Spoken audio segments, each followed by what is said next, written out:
Who is Erik Erikson?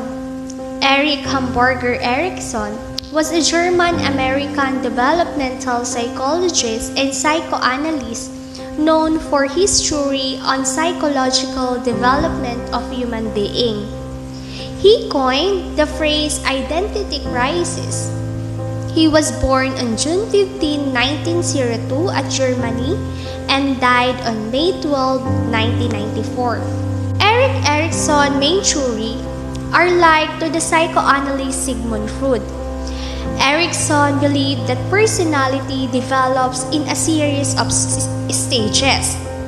Erikson's theory marked a shift from Freud's psychosexual theory, and that is described the impact of social experience across the lifespan instead of simply focusing on childhood events. Erik Erikson's theory has an 8 stages, and later it will discuss of other member of our group. The first stage of Erik Erikson's stages of psychosocial development is stage 1, under which the child goes through a psychological crisis of trust versus mistrust. They must rely on the mother for their needs. The response of the mother determines whether the child develops trust or mistrust. The first of Erikson's 8 stages of psychosocial development between birth and 18 months of age. During this stage, the infant either comes to view other people and himself or herself as trustworthy or comes to develop a fundamental distrust of his or her environment. For example, if the parents are dependable at showing affection, the infants will have trust. But if the parents neglect the infant will develop mistrust. Erikson believed that early patterns of trust help children build the strong base of trust that's crucial for their social and emotional development. If a child successfully develops trust, they will feel safe and secure in the world. Autonomy is an individual's sense of will, independence, and capacity to do things by themselves. An autonomous person will be able to initiate actions on their own. Autonomy versus shame and doubt is a developmental stage for toddlers.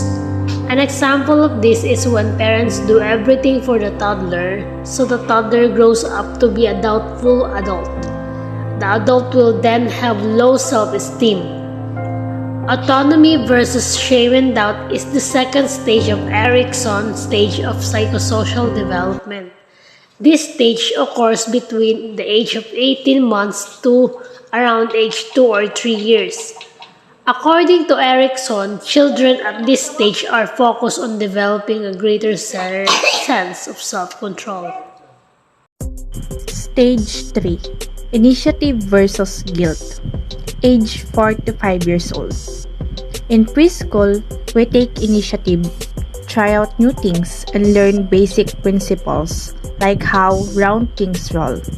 We ask, is it okay for me to do what I do? If we are encouraged, we can follow our interest. If we are held back or told what we do are silly, we can develop guilt. We are now learning in the entire family.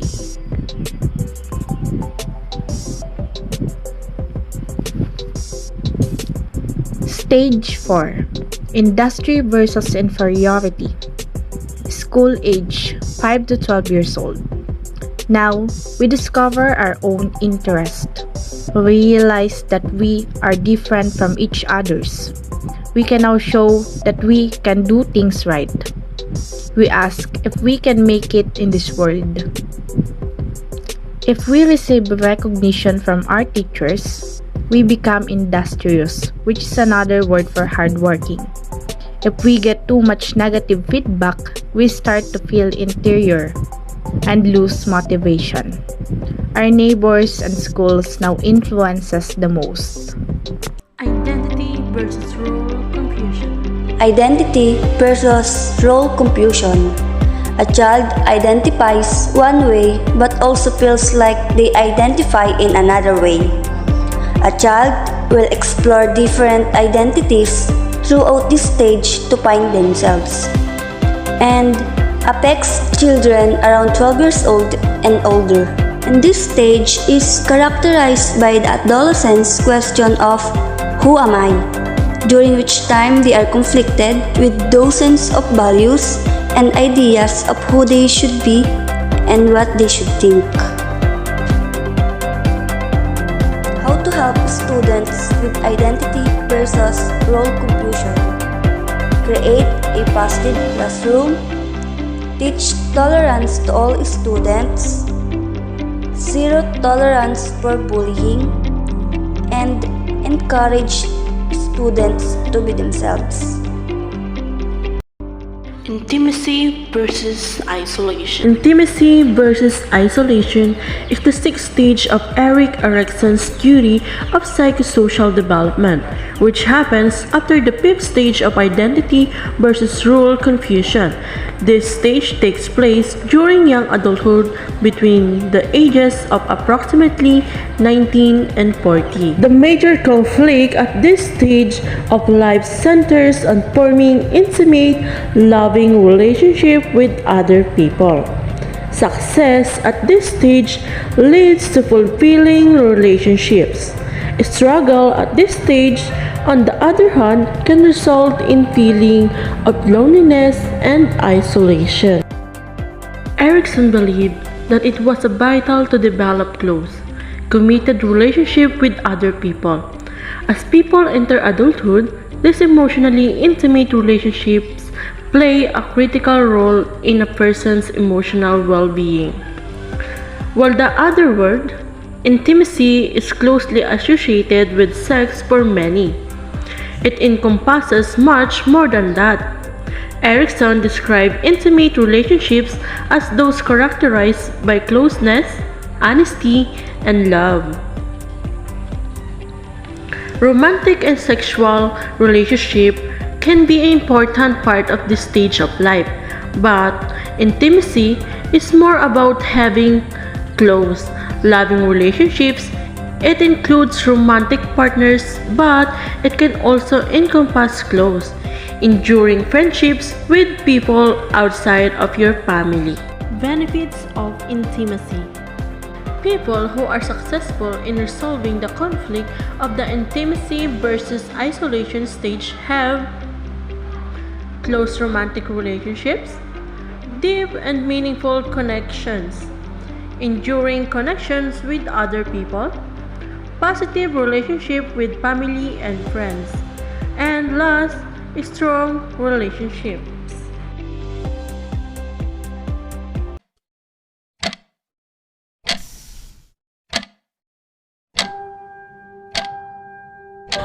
Isolation, on the other hand, is a person's attempt to avoid intimacy.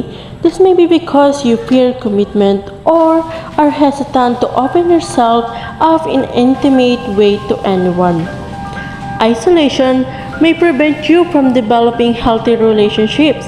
It may also be the result of relationships that fell apart and can be a self-destructive cycle. If you were harmed in an intimate relationship, you may fear intimacy in the future. That can lead you to avoid opening yourself up to others. In turn, that may cause loneliness, even or eventually social isolation and depression. Isolation can happen for a number of reasons. Factors that may increase your risk of becoming lonely or isolated is included childhood experiences including neglect or abuse, divorce or death of a partner, fear of commitment, fear of intimacy, inability to open up, past relationship, trouble with self-disclosure. No matter what the cause, it can have a detrimental impact on your life. It may lead to feeling of loneliness and even depression. Good day everyone, this is Erikson Theory. So today, we're gonna talk about general activity versus stagnation. During middle adulthood stage of growth, general activity versus stagnation is the 7 stages of psychosocial development according to Erikson at the ages of 40 to 65 years old. In these stages, adults strive to create or nurture things, often parenting, contributing to the community, or some other positive changes. According volunteering, mentoring, engaging in community activism, and fostering other people's growth at work are additional examples of general activity, while example of stagnation, war and famine, for example, can be external factor that cause stagnation. A sudden increase in oil prices or fall in demand for a key export could also induce a period of stagnation for an economy. So, what does general activity versus stagnation mean? Through general activity, we develop a sense of being a part of the bigger picture. Success leads to feelings or usefulness and accomplishments, while failure results in shallow involvement in the world. By failing to find a way to contribute, we become stagnant and feel unproductive. The last stage of human development, according to Erikson, ay yung tinatawag na old age na nag-uumpisa from 60 years old and above. At ang basic conflict sa stage na to ay yung tinatawag na integrity versus despair. Kapag daw ang past life ng isang matanda ay well spent o naging masaya siya sa every stages na pinagdaanan niya, doon niya na-achieve yung integrity. Pero kapag hindi naging masaya o hindi naging maganda yung every stages na pinagdadaanan niya, doon naman nagkakaroon ng despair. So, everything or every person na nakikita ng isang matanda ay possible na mag-trigger sa kanya para makadevelop ng negative emotion. For example, sa family, meron ng sari-sariling obligation, meron ng sari-sariling pamilya, doon niya nararamdaman na nababaliwala siya or nale-left behind siya. At kapag na-balance itong integrity at despair, nagkakaroon ng wisdom. Kumbaga, doon na nagkakaroon ng pagtanggap na yung mga bagay na nakalipas na or nangyari na ay pinagdaanan niya yon ay tapos na yon, na ang importante ay ito kung ano ang ngayon.